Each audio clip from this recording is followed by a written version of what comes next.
Delhi finance department की एक report आई है जिसको मीडिया के बंधुओं के माध्यम से हम सबसे अवगत कराया गया है। इस मीडिया की रिपोर्ट, इस दिल्ली फाइनेंस डिपार्टमेंट की रिपोर्ट से ये स्पष्ट हो गया है कि दिल्ली की अर्थव्यवस्था के विध्वंस के लिए पूरी तरह जिम्मेदार हैं माननीय अरविंद केजरीवाल जी, आम आदमी पार्टी की सरकार और माननीय मुख्यमंत्री आतिशी जी, जो दिल्ली की वित्त मंत्री भी हैं। अचंभे की बात है, 31 साल में पहली बार दिल्ली का जो बजट है वो डेफिसिट में है, यानी घाटे में है, और छोटे मोटे नहीं, 7,000 करोड़ रुपए का डेफिसिट है। इसका क्या अर्थ हुआ?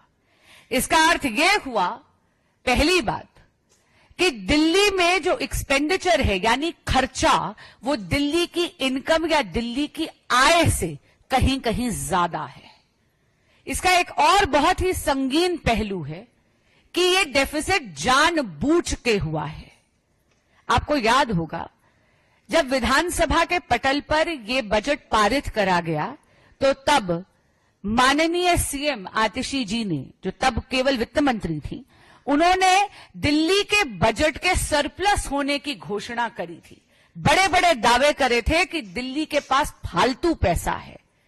लेकिन आप ये देखिए कि इसेंशियल इंफ्रास्ट्रक्चर प्रोजेक्ट्स जैसे कि दिल्ली में अस्पतालों की मरम्मत, नया कोर्ट कॉम्प्लेक्स बनाना, सैलरीज देना कर्मचारियों को, कर्मचारियों की पेंशन और इस प्रकार के ऐसे कई बड़े खर्चे, इनका बजट में प्रावधान ही नहीं करा। They did not make provisions for over 7,000 crore rupees in the budget of Delhi. ये जानबूझ के करा गया क्योंकि दिल्ली सरकार ये झूठ फैलाना चाहती थी, जनता को भ्रमित करना चाहती थी कि दिल्ली के पास सरप्लस पैसा है।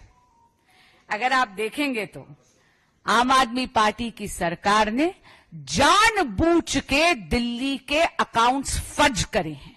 इसलिए आज हम इस अकाउंट फजिंग की और दिल्ली के बजट की सीएजी से ऑडिट और जांच मांगते हैं, और जांच के बाद कड़ी से कड़ी कार्रवाई हो, इसकी मांग रखते हैं।